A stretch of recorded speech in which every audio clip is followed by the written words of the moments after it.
webinar, so not a disaster. Thank you. All right, I'm going to leave this open for a couple more minutes just so everyone can have a chance to answer. It'll help Troy when he decides where to exactly begin his session and how to curtail it. I'm going to go ahead and close it now and share the results with you guys. As you can see, about half of you are ready to do it, but you never had to yet. A few of you have had to just a few times. A few of you had to once. 5% of you are pretty much experts, but that's good. Planning for disaster is not pessimistic. It's responsible employee-ness is what it is. Right, and part of our jobs, too. It is, Philip. Yeah, well, this is some us jobs. helping you.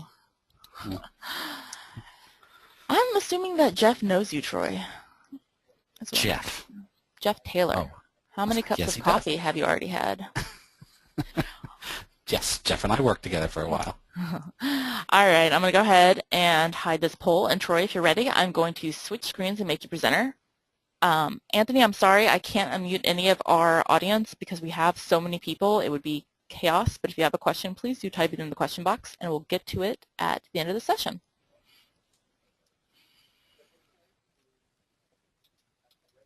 And Troy had made you presenter. Okay, I want to make sure that you're looking at the correct screen. Screen. And now do you have just my slide now? I do. I do. Okay, cool. Excellent. And so all you're seeing is the Pragmatic Works slide, correct? Correct. Good. Okay, then I guess we're ready to go here. Good morning, everybody. Rachel, make sure you let me know if my level's too high or if I'm speaking too fast. I have a tendency to speak kind of quickly. Yep, no problem. Okay. Let's blame part of it on the 4 cups of coffee I've already had since 6 o'clock this morning, but we'll have to deal with that. Well, good morning, and I should guess I can say good afternoon as well. There's certainly a real possibility that we have some attendees from the other side of the ocean where it's already afternoon, so good morning and good afternoon. And I hope everybody's doing well today. My name is Troy Gallant. I am a senior SQL Server consultant at Pragmatic Works Consulting. We're based here in Jacksonville, Florida. We're in the suburbs of Jacksonville on the other side of the river. And I guess we'll get right into it. Really quickly, we'll discuss in really briefly the agenda that I hope to cover this morning. And I'm going to say this morning just because it's easiest. Hopefully, I haven't really timed out this whole presentation, so my hope is that it lasts about 45 minutes to an hour. It may be shorter. I may be scrambling at the end with 6 slides left, but we'll just have to see how it goes. Basically, we're going to kind of go through who I am really quickly. We're going to talk about the differences between disaster recovery and high availability. They're very similar, but there are some slight differences that we should make clear at the beginning. We're going to talk about 2 very key concepts when it comes to disaster recovery, RTO and RPO, recovery time objective and recovery point objectives. We're going to try to define exactly what a disaster is. A lot of people think they know what a disaster is, but the definition of a disaster as far as databases is much, much broader than you may actually expect.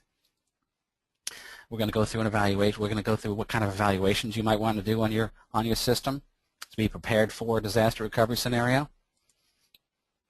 We're going to go through some of the documentation that you might want to take. You're going to need to prepare and archive in preparation for a disaster recovery restoration or scenario. We're going to go through as well a document that we like to call the dependency document, or a dependency file, where you gather all your necessities and keep them in one safe place. We'll go through that a little bit. We'll also discuss some of the things that you can do to help yourself get ready for disaster recovery, other additional things. We're going to talk about backups, which are your main and primary disaster recovery tool. One of many, but it's your primary, and it's the one that most people are familiar with, so we'll go with that one in a little bit more detail than some of the other options. And then there are the other options. We're going to also discuss some of the other options, such as log shipping and mirroring, failover clustering, those kind of things. So we'll briefly talk about those options and where they fit in on the disaster recovery and the high availability umbrella.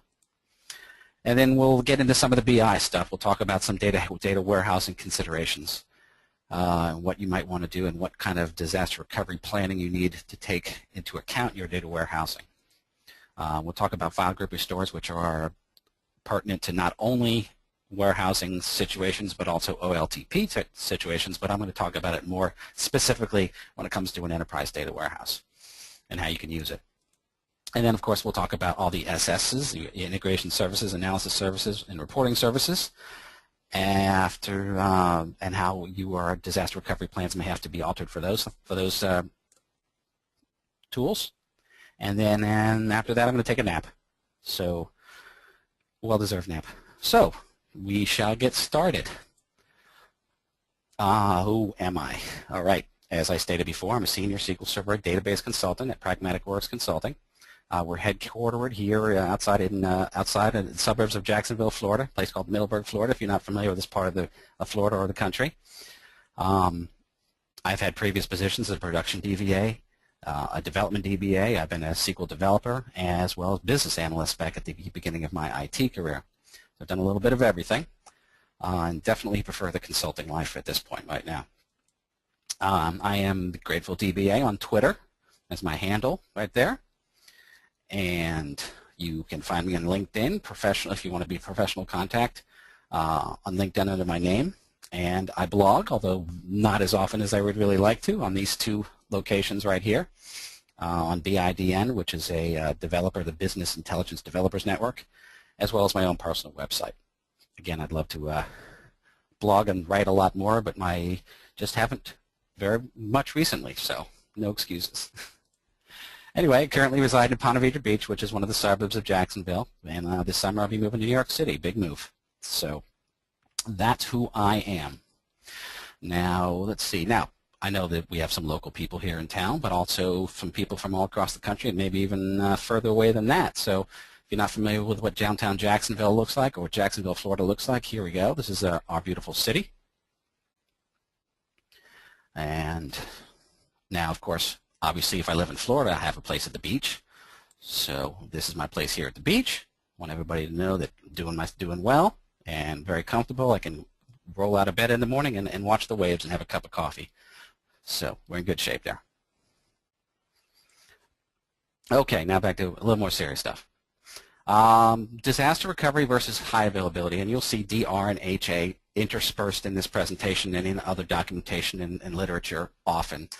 So if you see it inside this presentation, again, understand DR is for disaster recovery, HA for high availability. Again, they're very similar. They're two concepts that are very, very closely related, but they're really not exactly the same thing.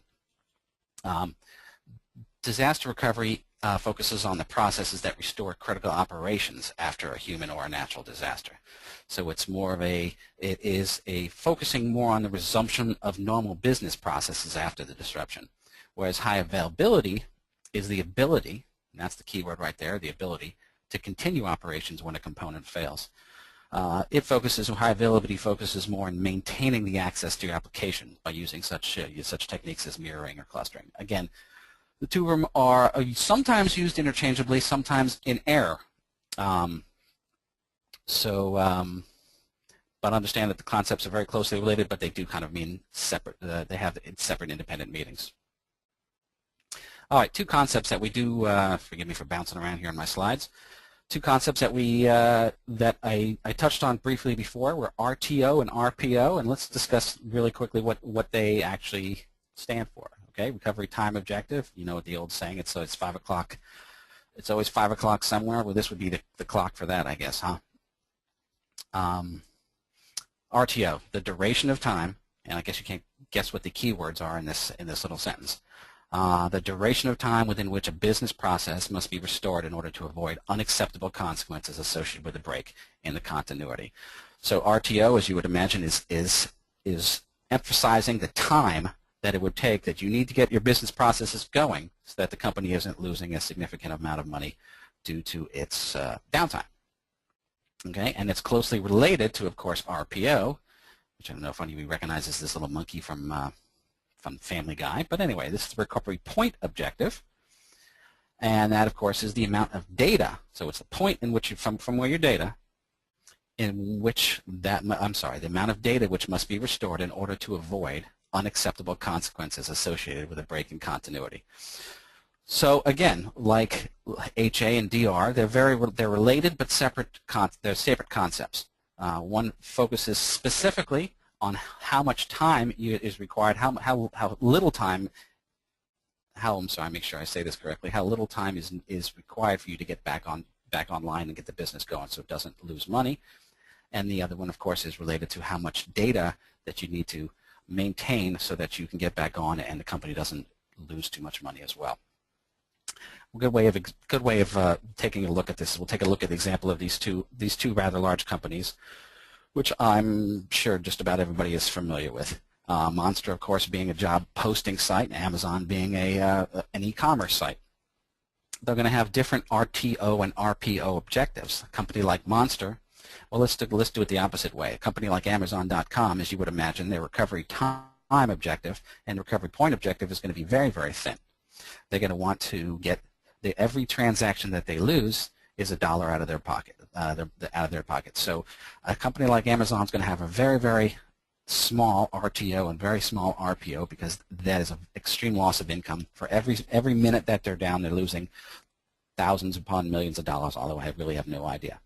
Now, a company like Monster is going to have is going to have to look at their disaster recovery plans a little differently because, yes, while it's inconvenient for a customer for a job seeker to go to their website and get a message saying that the website is down, for instance, in a disaster, but it's not a loss of income necessarily, or at least not right away like it would be with a company like Amazon. So a company like Monster is going to be a little bit more flexible on their RTO and their RPO.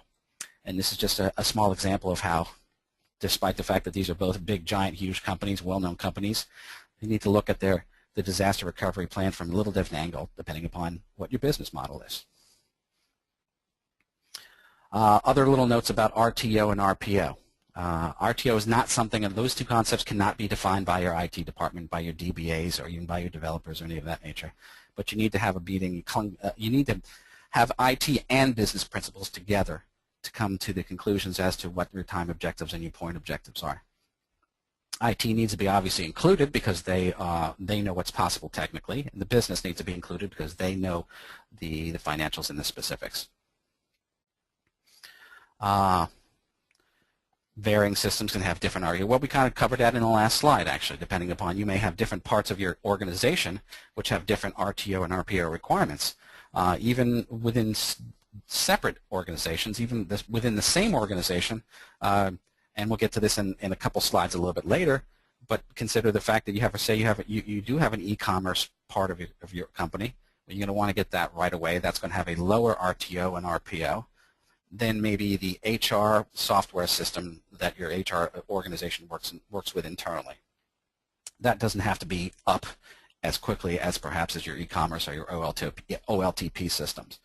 So again, not necessarily from the whole company, but you can have different systems and different requirements within the same organization. And that's where this next little bullet comes from. Again, the simplest solution is not the best. Depending upon if you have a very, very small company and you do only one or two things, then yes, perhaps one solution or one recovery time objective or point objective is all that's required. Obviously, that's going to be very, very rare in today's economy. So the simplest solution is not always the best, and it doesn't always make most sense to resort just to the simplest solution because that's the easiest. All right, let's talk about what qualifies as a disaster. A lot of people would think this is a major disaster. I'm going to have to tend to agree with them. But truly, we have all kinds of different disasters. Natural disasters. This is a very depressing slide, but unfortunately it's a reality. We have all these different natural disasters that we have to deal with: tornadoes, hurricanes, floods, snowstorms, electrical storms, landslides, freezing, epidemics, droughts. All these things. We have a hurricane off the tropical storm now off the coast of Florida, and of course we hear the horrible stories about the droughts out of Central Africa and the earthquakes and floods caused in Haiti and all these things and all these places around the world that are struck with these natural disasters every day. It's harsh and it's a horrible thing to think about, but it is something in this global economy that an organization that reaches across these areas has to be concerned with. all these things can, of course, make a severe interruption into your business day, more than your day. You have also, of course, organized or deliberate disruptions, like this guy right here. He is, oops, went too fast. There we go. And we got things like this qualifies in areas such as terrorism, sabotage, acts of war, theft, arson. So we have of course, as you're probably all familiar with, we had this, of course, this terrorism act that which happened just in the last couple of weeks in Norway, and obviously there were a lot of companies and a lot of individuals that were involved with that. So that is still in a very real possibility in today's environment. What else? You can have a loss of utilities. This is not my neighborhood here in Jacksonville. I don't know where this picture was taken, but not a good scene, huh? I would not want to be hooking my internet up to that telephone pole right there. And what kind of utilities we can lose? Of course, we have power failures. We have loss of gas supply. We can lose our water. We can communication breakdown, which, by the way, is a Led Zeppelin song, Rachel. And, of course, we have little things, little small local things such as waste removal or loss of drainage, that kind of thing that can affect your data centers, can affect your individual computers and the ability of your employees to get to work and do what they need to do. As well, you can have equipment and system failures. You wake up, you come into the work in the morning, and here's your server. We have these sort of things can lead toward it. We have internal power failures, air conditioning failures that can cause this to happen. Cooling failures, equipment failures, all kinds of things that could, again, cause your equipment to fry like this, and you need to, of course, obviously still continue with your business and you have your company make the money that it has been. And then, of course, you have human-induced disasters, which are not deliberate. This is actually the more common one. You wouldn't think so, but when you have individuals who, not on purpose, but go ahead, but for instance, issue delete statements in a SQL server against your production server without a where clause. Just a small example. Imagine if you came in one morning to work and the boss comes up to you and goes, "Hey, listen, I want you to meet your new DBAs," and these two people popped over to your desk. So you never know what can happen. So be prepared before these people join your organization.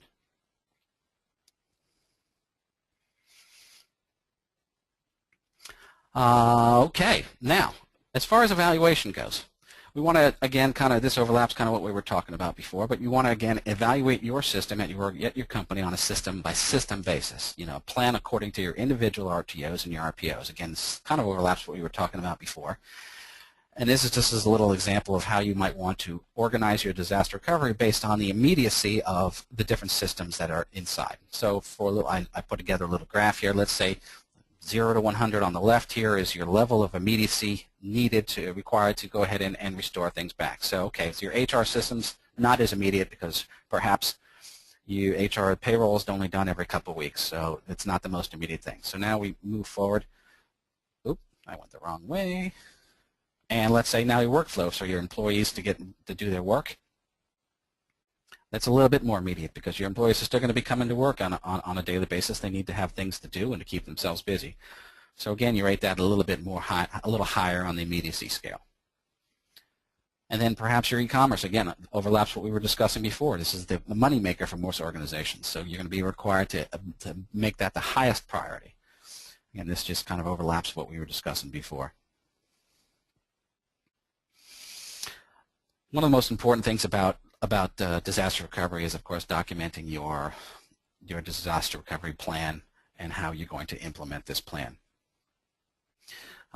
We touch on this briefly here. Some of the couple key notes about documentation, and of course, a lot of it is fairly obvious, but of course, you want to document your plan in as much detail as humanly possible. The more detail you have, the more different circumstances you're gonna cover in this documentation. You want to make sure that you're very clear about each individual's responsibilities. Cover different types of responsibilities, cover different types of emergencies in the documentation. Cover the type of emergency that says the office is on fire. What do you do? Cover the emergency where we have a server down at the server center on the other side of the globe. Come to the office, and what do you do? All these different possibilities need to be covered. If you have covered them and they're documented, and the principals who are involved in this and all the workers go ahead and sign off on their understanding, well then of course then they're responsible for them, and they will be aware of them, hopefully. And of course, obviously, it's very essential that new employees are informed of what their role is in the disaster recovery plan.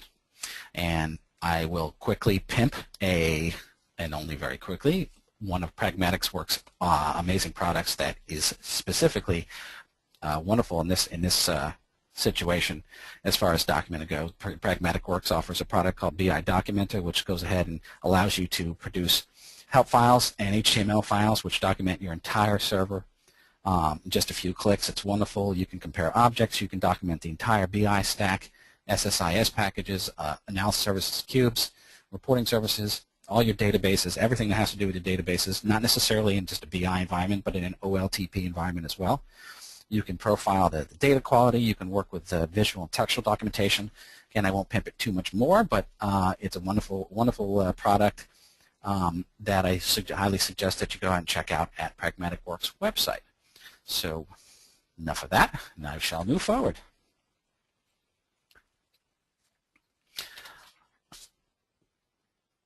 Okay, now dependency document. Now dependencies can be, the dependency document is not necessarily only a document, although that is primarily what it is.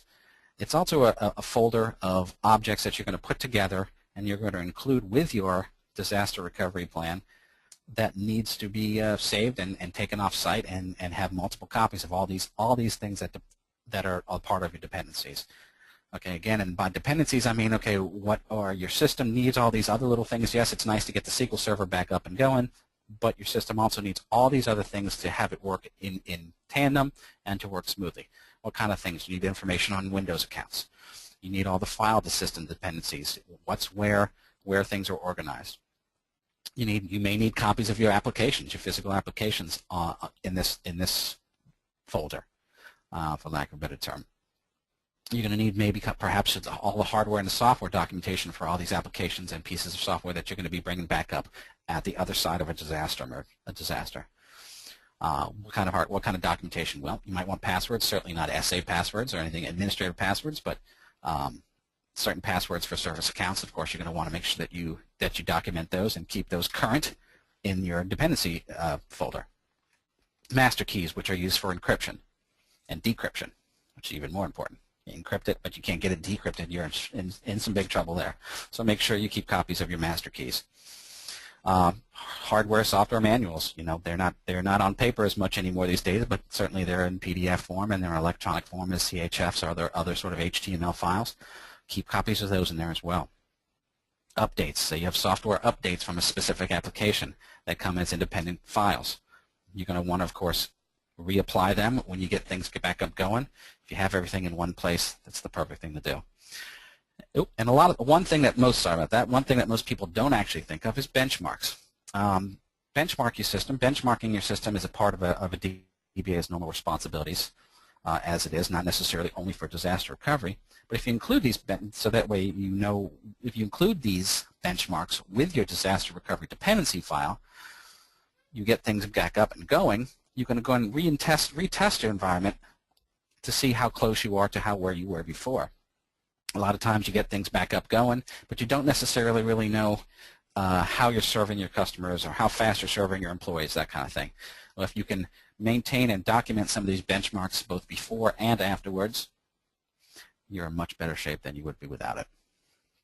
So just thoughts about dependencies.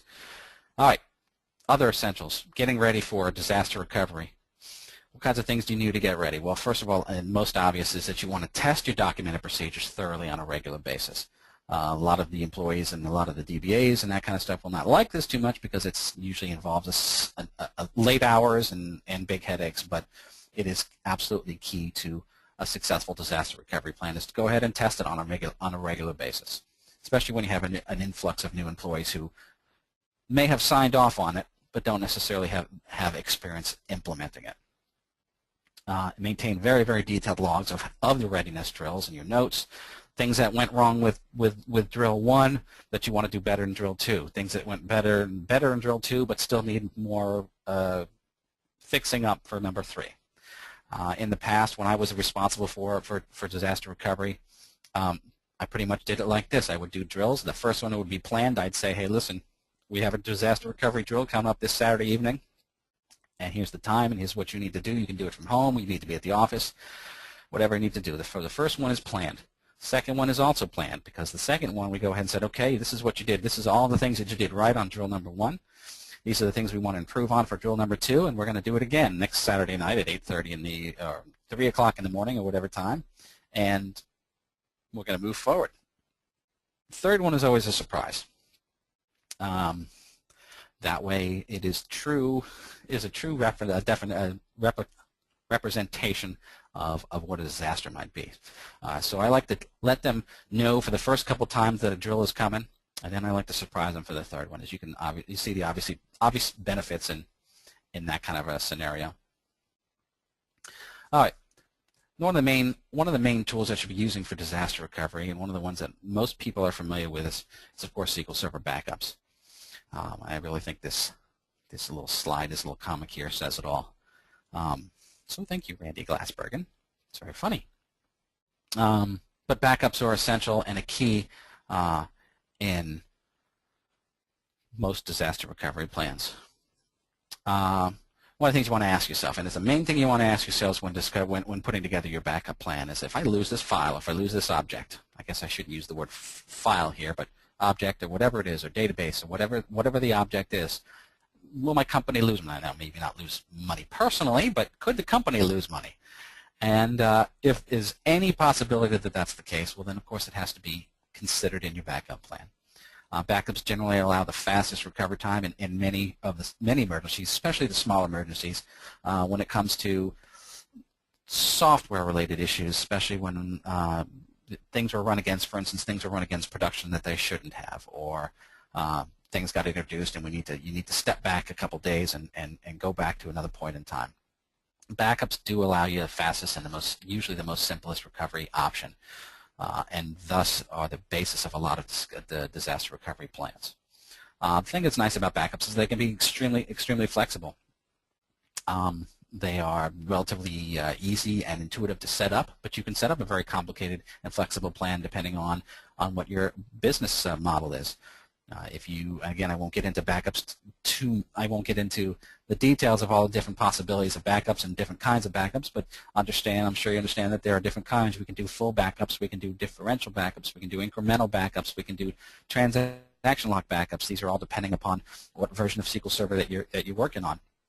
All these different strategies and combinations of strategies based upon the different segments and the different purposes leave you with a very flexible opportunity to put together your disaster recovery plan. And one of my good friends, Jorge SQL Chicken, says that backups are worthless, and he's absolutely right, because backups are worthless if you don't practice restoring them. Taking backups, you can take backups all day, but if you don't know how to restore them or you're not aware of the proper sequence of restoration that's required, they're worthless. They're just a bunch of files that are sitting up taking up space. So don't just take these backups, practice restoring them to a development environment, to a fake environment, to a QA environment, wherever you need to. Even if it's a virtual environment, just practice restoring them. Pretend that hey, listen, right now I want to get back to where I was yesterday at 12 p.m. What do I have to do that? So you take the actual files, you do what you need to do, restore them in the right sequence, and you practice in that respect. One of the nice things about backups is backups are very easily placed on removable media. This gives us the benefit of being able to not only protect against disk failure, but it also gives us the opportunity to remove the backups physically from the site where we are. They can be physically taken to your boss's house. They can be sent to Iron Mountain. They can be sent up to the cloud. They can have many different options. But the availability to remove the media and actually have it outside of the server itself is a great benefit in security. And let's see, now what kind of disadvantages to backups? Well, certain operations are not possible while the backup is taking place. Not a lot, but there are certain operations such as table creation, index creation, some of the maintenance, non-log, some other non-logged operations, again, are not possible while the backups are being taken place. That's generally, in most cases, not an issue because most full backups or most full backups or larger differential backups take place during off-peak hours, but certainly not the case with transaction log backups and other smaller backups, or in environments where it's so much activity, so much going on that full backups need to take place on a regular basis. Backups also give you the potential for a little bit of data loss as well. Quick scenario, you take in full backups every evening and then you take in transaction log backups every 15 minutes. Well, say your disaster happens 13 minutes into that 15-minute window, you potentially have the possibility of losing, depending upon what the nature of the disaster is, you have the potential of losing 13 minutes worth of data or transactions. So that's something to be considered. Consider when you put together your plan and how often those transaction logs are indeed backed up. As well, another disadvantage of regular backups is that manual restoration is required. Certainly you can script out the process, but it is a manual. You of course need to initiate it manually and of course monitor it to make sure things are done in the right order and things are done sequentially. An interesting little thing I like to include here about your system databases.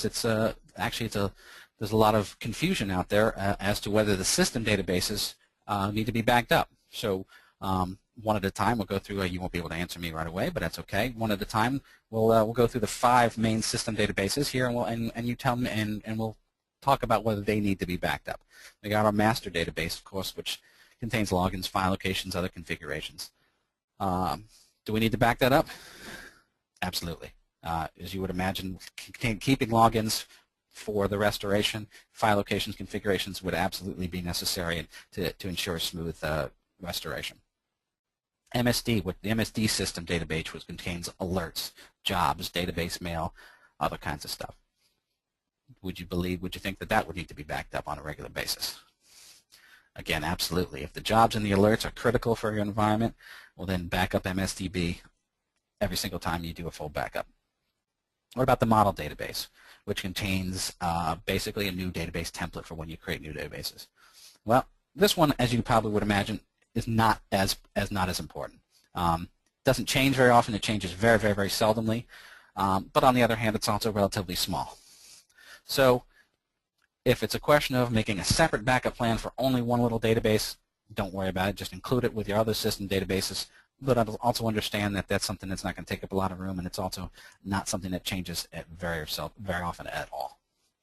And how about TempDB? Whoop, I almost gave it away. I think I did give it away. The TempDB, which is, as you may be aware, stores temporary objects as well as does sorting, that kind of thing. And do you need to back up the TempDB? Well, actually, you can't back up the TempDB. It does not allow you to. It's just no SQL Server versions will allow you to back that up. So not an issue. And then one of the specialized system databases is a distribution database, which is used in a replication setting. And the answer here is probably obvious. Yeah, you do need to back it up, absolutely, if you're using replication. This distribution database will keep track of the log sequence numbers and where your replication, for all intents and purposes, where it left off. So yes, if you are using replication, then yes, absolutely, you need to back up the distribution database. If, say, for instance, you have a distribution database on that server because you used to have replication and you don't use it anymore, or it's not used for a vital process at any point, then no, you don't necessarily need to. But again, understand that if you are using replication and you're using replication as a reporting mechanism or for high availability, then yes, absolutely, the distribution database is a vital component. Log shipping. All right, so now we're going to talk about a couple other options as far as high availability and as far as disaster recovery goes. Yeah, I know this is what most people think of when it comes to with log shipping. Not the kind of log shipping that I was talking about. Log shipping, in a nutshell, is when initially you have a full backup and it's restored on what's called on a secondary server.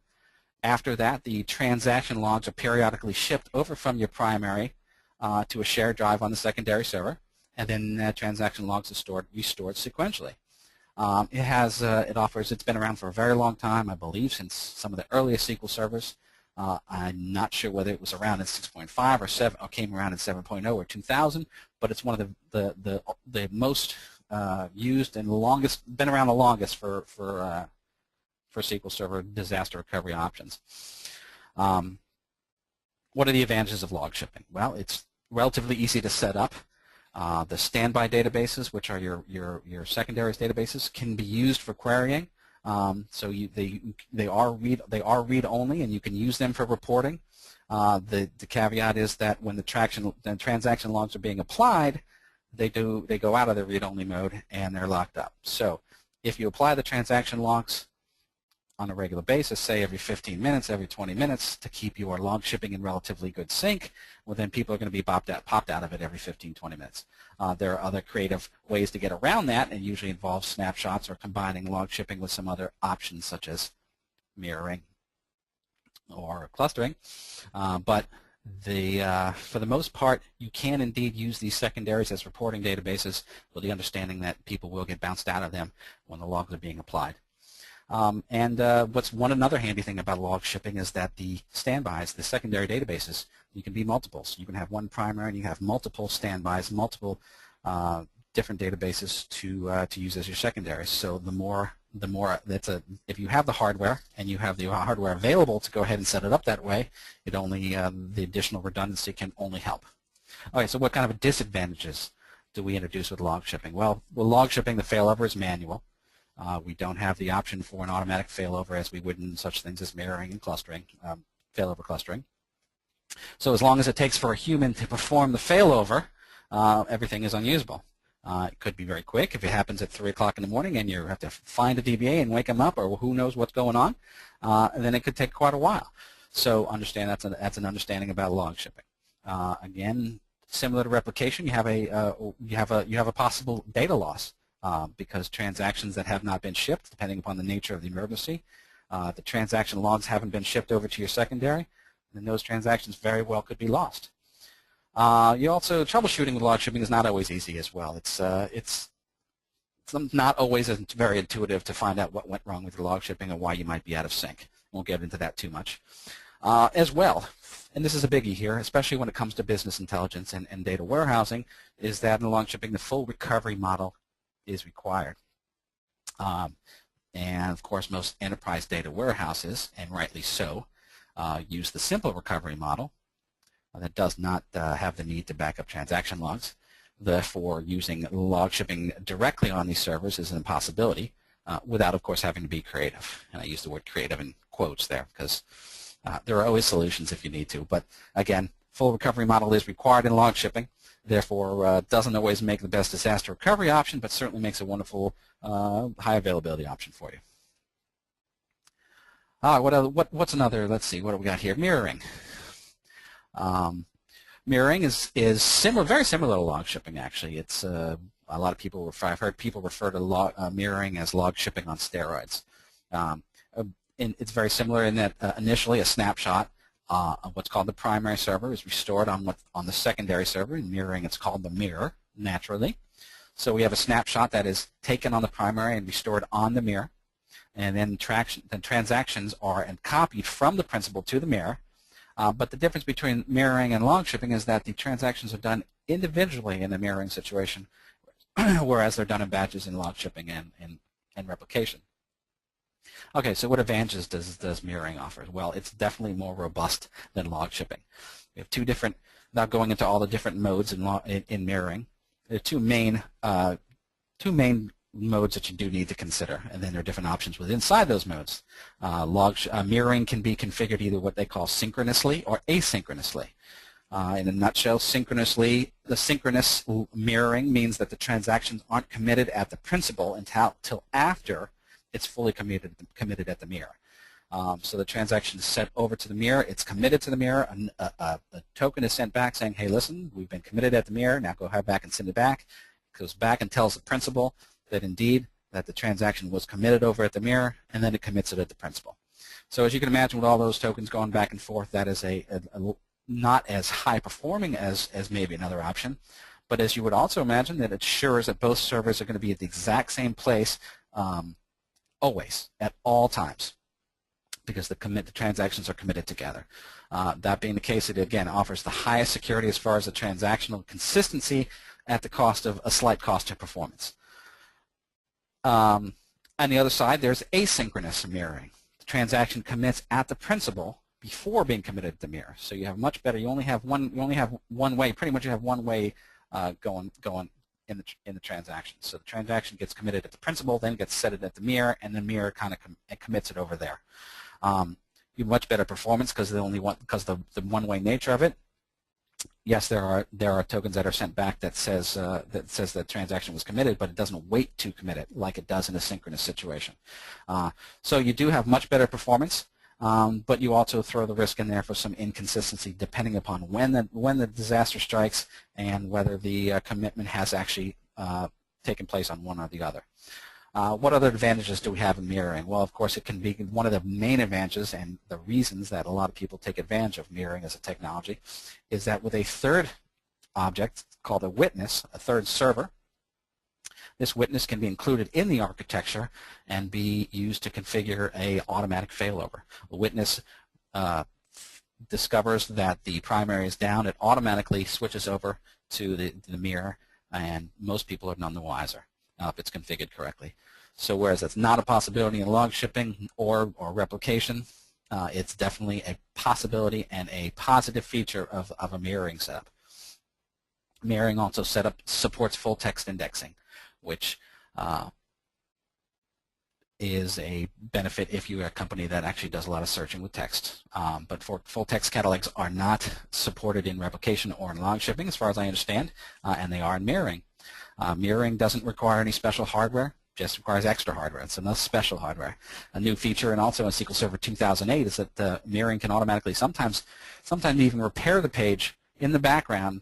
If a page is if a bad page level is the issue that you're coming across, that the primary is down, SQL Server 2008 actually has routines to go in there and try to repair it automatically while after they flipped over to the secondary. So there are options in there. What disadvantages do we have with mirroring? Well, again, like log shipping, mirroring does require a full recovery model. And I'll be redundant when I say that many data warehouses are rightly so built on the simple recovery model, making it an unusual option. I'm sorry, an usable option. Also, similar to log shipping, mirroring transaction logs over the network, so you're going to have to certainly be concerned with security issues. Let's move forward here. Other options for disaster recovery are clustering. Truly a Windows technology, not necessarily a SQL Server one.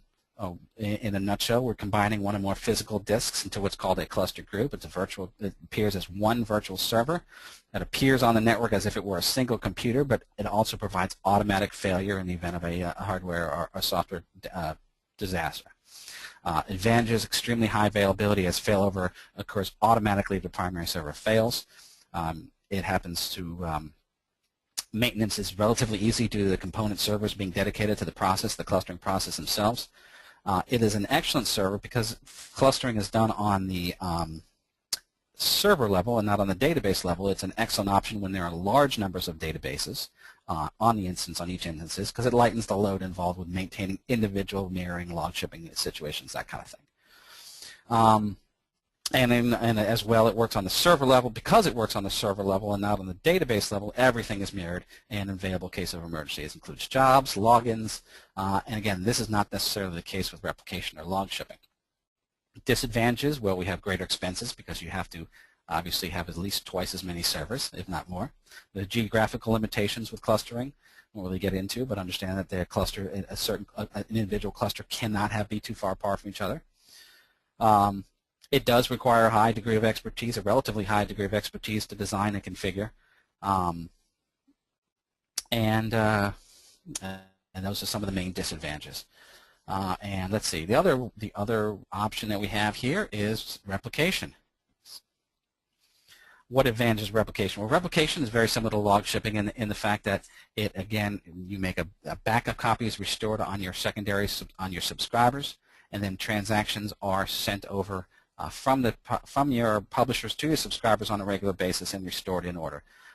Replication has the advantage that again, like log shipping, that your subscribers can be used for reporting for other purposes. It has a very low latency, which is a really good benefit for high availability than disaster recovery purposes. But transactions can be sent over within a couple of seconds. and be over at their destination, especially even in long distances when you're talking about long geographic distances. Another advantage of replication is that you have a very high level of granularity. If you don't need the whole database, you only need certain objects, certain tables, certain stored procedures. Well, replication is one of the only things that allows you to do that. Certainly with backups, log shipping, mirroring, all those other possibilities. They're only you have to choose the whole thing or nothing. With replication, you have the ability to choose individual objects. Replication also is relatively easy to set up, although it's not easy to find out sometimes what's going wrong when you have to troubleshoot. And really quickly as well, and I'm only saying really quickly because I notice it's 10 of, and I really want to get through the stuff here. RAID arrays. A RAID stands for a redundant array of individual disks. We're storing redundant data on multiple disks for greater reliability. There's obviously different flavors of RAID. We have RAID 0, which is striping. We have RAID 1, RAID 5, RAID 10. All kinds of different possibilities with RAID, but understand that we're storing redundant data on multiple disks for different levels of reliability. Okay, now what do we need to consider when it comes to the data warehouse? We'll consider some of the business intelligence considerations. Most EDWs, enterprise data warehouses, use the simple recovery model. All right, so what does this mean for? Obviously, we touched on some of that when we talked about some of the DR options previously in the presentation here. So you're actually very limited without, again, being creative as far as how you want to go ahead and back up or duplicate or make your enterprise data warehouse redundant. You have to ask yourself a question. You have to ask whether you have the ability to completely recreate your data warehouse. If you are in a situation where your data warehouse is dropped and recreated every single evening, well then maybe backups are not as much of a necessity because again you're creating it every evening on a normal course through your transactional system. In which case if you lose your data warehouse due to emergency or disaster, well again you just run those procedures and recreate it on the next evening or whenever you need to. If your data warehouse is in the situation where you're doing incremental loads of on a daily basis, just what has been changed or updated or inserted or deleted in the last say 24 hours, well then you're not going to be able to recreate all the old data that was in your data warehouse. So again, in that circumstance, you're going to want to make sure that you tailor your disaster recovery and your backup plan to, yes, absolutely 100% back up your data warehouse as well. There's size considerations, as you're probably aware. Most data warehouses, a lot of data warehouses end up being really, really huge monsters. And especially when you're talking with some things like fast-track data warehouses, parallel data warehouses, those kind of upper-end products from Microsoft. Consider those things and compression possibilities when you're designing your plan and for your data warehouse. A lot of times your recovery time constraints are a little more flexible when it comes to data warehousing because it's not. A lot of times it's not always critical operations that are affected if your data warehouse goes down. Consider a partitioning scheme, and we'll talk about that in just a minute, but always consider a partitioning scheme when it comes to putting volatile data in certain partitions and non-volatile data that doesn't change in other partitions. By doing so, it allows you to back up and restore these partitions and file groups in increment or in different orders so that you get the important systems back online in the right order. And I have a little demonstration for that in just a couple slides if I have time to get to it. Actually, it's probably the next slide. So again, this is what I was talking about. You might want to strongly consider using file groups and partial restores to bring back your data warehouse in pieces. Here's a little example of that. Let's say I have a nice round number. I have a 1 terabyte enterprise data warehouse sitting on this one little box right here. And I want to design a plan to go ahead and break this up into different file groups so that it benefits me if this thing goes down and I need to restore it. So I put all my current sales and my current payroll data, the stuff that's volatile and I know is going to change on a regular basis still, but it still goes into my warehouse on a nightly manner. So this file group is relatively small because it's only containing my current stuff, and that current stuff again obviously will roll over to our old quote-unquote file groups down the line. But we're going to make one file group that's relatively small and contains my current stuff.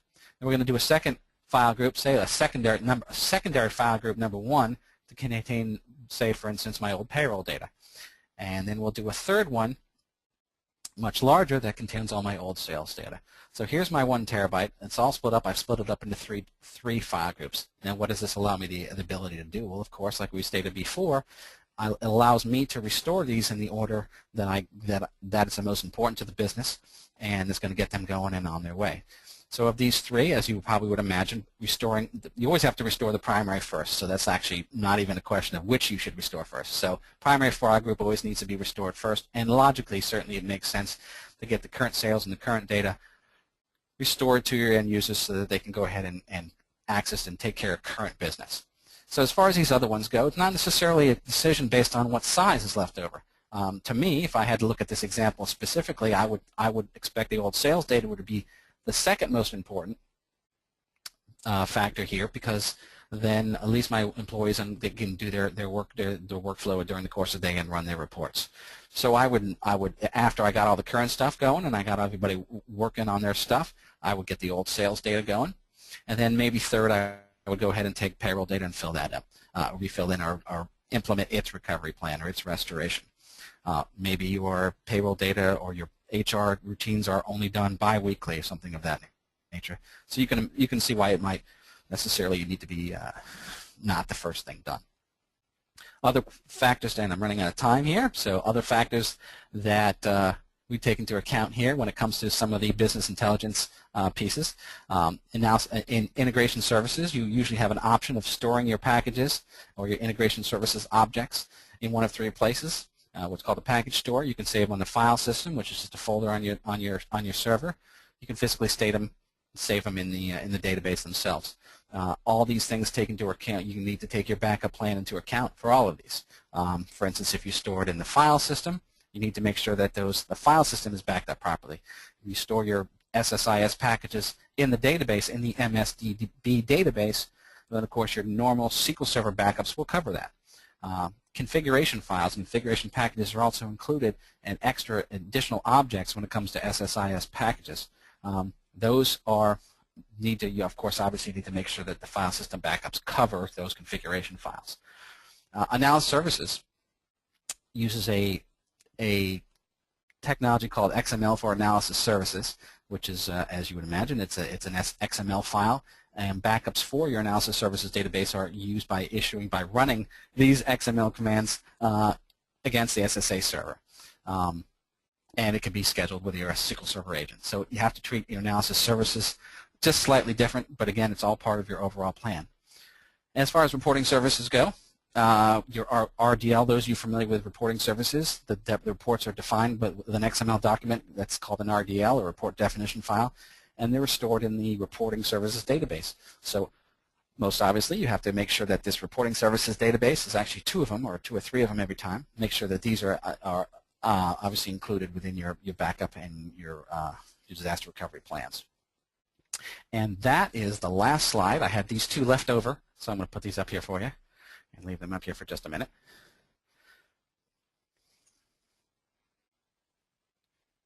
I like the bottom one. I think that was pretty funny. And that is it. If anybody has any questions, it worked out perfectly. I only have 5 minutes worth of questions. So I'm going to change the presenter back to Rachel. Oh, no, you don't have to do that. I don't. Okay. No, it's fine. Do you happen to have a slide with your contact information, such as your email and there we go. Yeah, not my email, but certainly here's my closing slide with a little glittery computer. Oh, so you can, right, and then certainly that's where I'm on Twitter, although not as much on there anymore as I used to, just too busy with work, and that's fine. And then I write off semi every once in a while on these 2 sources as well. Okay, great. Troy, can you see the questions panel in your GoToWebinar little box I can't. there? It's very skinny. You can pull it out and magnify it, or I can read them out loud to you, whichever you prefer. Why don't you do that? Okay. So here's one question. Okay, I'm sure this is a follow-up from one of your examples. Does this mean that I will end up with 8 SQL servers for every one? Does this mean? It was a joke. I'm not sure I understand the question. I think Manuel was making a joke. Okay, all right. It was one of those time things. I don't even It was, yeah. So here's another question. Does clustering cause redundancy of data? Clustering no. No. Clustering does not cause a redundancy of data. The data is spread out over the cluster and appears as one individual virtual machine. Okay. Tyrone would like to know, what are your thoughts on HA solutions using a VMware SQL Server as a secondary or mirrored server? Well, Tyrone, that's actually an excellent question, and I'm going to be 100% honest with you. I have not had too much of an opportunity to involve myself with the virtualization and VMware and Hyper-V and some of those other options. So I'm going to graciously say I'm not able to answer that question for you right now. Certainly would be happy to look into that a little bit more, Tyrone. We can discuss it offline if you need to. But I'm just not as experienced with the virtualization and not able to answer that for you right now. Sorry. Right. Maybe it'll be a blog post, like a follow-up. There we go. There we go. Okay, and unfortunately we only have time for one more question, and it is, in mirroring, what happens if the transaction to the secondary database fails? Will the primary transaction also fail? It depends upon the mode that you're in. If it fails on the way from the primary to the secondary, okay, so if you're in a synchronous mode, the transaction won't commit at the principal until after it's fully committed at the mirror. So if you are in the synchronous mode and the transaction somehow fails or gets cut off on its way from A to B, then it will not be committed on either side. If you're in asynchronous mode, it's going to happen. The transaction is actually going to physically commit on your principal. Then it's going to send over to your mirror. In that case, yes, you're going to be in inconsistent state.